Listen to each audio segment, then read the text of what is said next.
Hi friends, అందరికీ నమస్తే అండి. Welcome to my channel.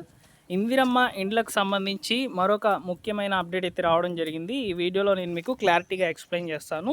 So వీడియోని పూర్తిగా చూడండి. ఇక్కడ ముఖ్యంగా ఫైనల్ ఎలిజిబుల్ లిస్ట్కి సంబంధించి అప్డేట్ అయితే ఇచ్చారు. మంత్రి పొంగులేటి శ్రీనివాసులు గారు అయితే ప్రకటించారనమాట.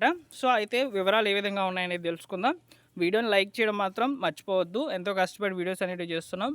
డైలీ ఒక 4 to 5 న్యూస్ పేపర్స్ అనేటివి రీడ్ చేసి మీకు ఈ విధంగా ఏమైనా ఆర్టికల్స్ ఉపయోగపడే విధంగా ఉండినట్లయితే ప్రభుత్వ పథకాలకు సంబంధించి వెంటనే వీడియో రూపంలో అయితే తీసుకొస్తున్నానండి. సో వీడియోని తప్పకుండా లైక్ చేయడం మాత్రం మర్చిపోవద్దు.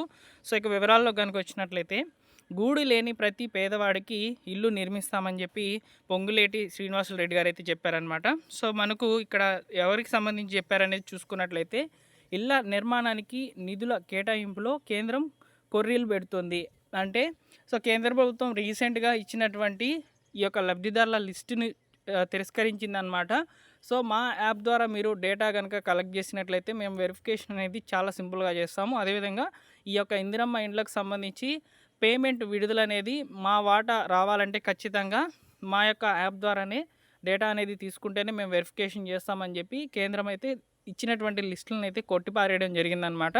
సో కాబట్టి ఇంకా ముందుకు వెళ్తూ ఈ హామీని నిలబెట్టుకుంటామని చెప్పి ఇక్కడ ఆంధ్ర ప్రభుత్వం ముఖాముఖిలు అయితే రెవెన్యూ గృహ నిర్మాణ శాఖ మంత్రి పొంగులేటి శ్రీనివాసులు గారు అయితే తెలియజేశారనమాట. నెలాఖరుకు ఇందిరమ్మ ఇండ్ల లబ్ధిదారుల జాబితాను ప్రకటిస్తామని చెప్తున్నారు. అయితే ఇక్కడ చూసుకున్నట్లయితే కేంద్ర ప్రభుత్వం సహకరించిన మద్దతు ఇవ్వకున్న రాష్ట్రంలో ఇందిరమ్మ ఇళ్లను నిర్మించి ఇస్తామని రెవెన్యూ గృహ నిర్మాణ శాఖ మంత్రి పొంగులేటి శ్రీనివాసులు అయితే చెప్పారనమాట.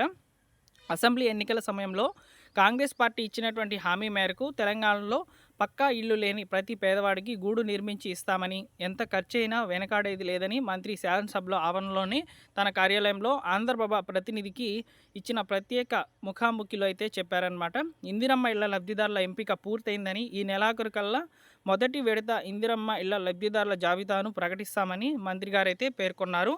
ప్రధాన మంత్రి ఆవాస్ యోజన పథకం కింద రాష్ట్రంలో ఇళ్ల నిర్మాణానికి కేంద్ర ప్రభుత్వం సాయం కోరామని, అయితే ఆ పథకంలో అనేక నిబంధనలు పెట్టడంతో రాష్ట్ర ప్రభుత్వమే నిధులను సమీకరించి పేదలకు ఇల్లు నిర్మించి ఇవ్వాలని లక్ష్యంగా పెట్టుకున్నామని పొంగులేటి శ్రీనివాసులు గారు అయితే చెప్పారనమాట. తొలి విడతగా నియోజకవర్గానికి 3,500 ఇండ్ల నిర్మాణానికి ప్రభుత్వం నిధులు కేటాయిస్తుందని, ఇళ్ల నిర్మాణానికి లబ్ధిదారులు సొంత స్థలం ఉన్న వారికి తొలి ప్రాధాన్యత ఇస్తామని చెప్తున్నారు. ఇళ్ల నిర్మాణంలో ఎటువంటి అక్రమాలు, అవినీతికి తావు లేకుండా జియో ట్యాగింగ్ చేస్తున్నామని కూడా ఈ సందర్భంగా అయితే వాళ్ళు చెప్పడం జరిగిందండి.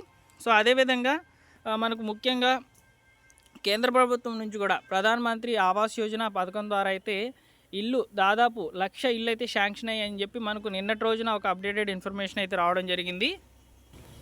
అలానే ఇక్కడ పేదల్లో నిరుపేదలకు తొలి విడత ఇళ్లను మంజూరు చేస్తున్నామని అన్నారు.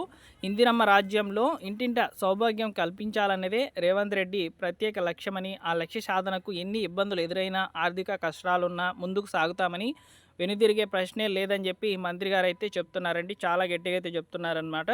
సో ఒక్కో నియోజకవర్గాన్ని కేటాయించిన 3,500 ఇండ్లు సరిపోవని, మరిన్ని ఇల్లు కావాలన్న డిమాండ్ ఎమ్మెల్యేలు, ఎమ్మెల్సీలు, ఇతర ప్రజాప్రతినిధుల నుంచి అయితే వస్తున్నది. అయితే ఇల్లు లేని ప్రతి పేదవాడికి గూడు నిర్మించి ఇవ్వాలనేది ప్రభుత్వం యొక్క ముఖ్య లక్ష్యము అని చెప్పి చెప్తున్నారనమాట. ఇందిరమ్మ ఇళ్ల నిర్మాణం పథకం నిరంతర కార్యక్రమం అని, వచ్చే 4 ఏళ్లలో ఈ పథకం కొనసాగుతుందని చెప్తున్నారు. రాష్ట్రంలో ఎన్నో ఆర్థిక ఇబ్బందులున్న ఇల్లు లేని పేదవారికి గూడు నిర్మించి ఇవ్వాలనేది మా యొక్క లక్ష్యం అని కూడా ఈ సందర్భంగా అయితే తెలియజేస్తున్నారనమాట. సో రీసెంట్గానే మనకు ఒక అప్డేట్ అయితే చూసామండి. ఈ యొక్క ఇందిరమ్మ ఇండ్లకు సంబంధించి కేంద్ర ప్రభుత్వం 1,00,000 ఇళ్లకు మంజూరుకు, అది కూడా ప్రధానమంత్రి ఆవాస్ యోజన అర్బన్ ఏరియాలో ఇచ్చేందుకు కేంద్ర ప్రభుత్వం అయితే సిద్ధమైందనమాట. దానికి సంబంధించి అర్హుల జాబితాను కూడా త్వరలోనే విడుదల చేస్తామని కూడా చెప్తున్నారండి. సో దీని మీద కూడా నేను వీడియోస్ అనేటివి ముందు రోజుల్లో తెలియజేస్తాను. ప్రస్తుతానికైతే ఇందిరమ్మ ఇండ్లకు సంబంధించి మొదటి విడతకు సంబంధించినటువంటి ఫైనల్ ఎలిజిబుల్ లిస్ట్ అనేది ఈ నెలాఖరుకైతే విడుదలవుతుందని ఈ సందర్భంగా అయితే చెప్తున్నారు. అలానే రెండో విడతకు సంబంధించి ఎంపికలు కూడా జరుగుతున్నాయని చెప్పి ఈ మధ్య మనం వార్తల్లో అయితే చూసామన్నమాట. సో వీటన్నిటిని కూడా డైలీ కూడా నేను 1కి 4-5 న్యూస్ పేపర్లు చూసి అందులో ఏదైనా ఇందిరమ్మ ఇండ్లకు సంబంధించి ఆర్టికల్ కనుక పోస్ట్ అయ్యి కనుక ఉన్నట్లయితే వాటిని నేను మీకు వీడియోస్ రూపంలో తెలియజేస్తున్నానండి. సో వీడియోని నచ్చితే తప్పకుండా లైక్ చేయడం మాత్రం మర్చిపోవద్దు. అలానే మన ఛానల్ సబ్స్క్రైబ్ చేసుకోండి. లేటెస్ట్గా గవర్నమెంట్ విడుదల చేసేటువంటి ప్రభుత్వ పథకాల అప్డేట్స్ మీరు వెంటనే కూడా తెలుసుకునేందుకు అవకాశం అయితే ఉంటుందన్నమాట. సో నేను మీకు ఈ వీడియోకి ఒక 100 లైక్స్ అయితే ఎక్స్పెక్ట్ చేస్తున్నాను. తప్పకుండా లైక్ చేసి సపోర్ట్ చేయండి. Thank you for watching.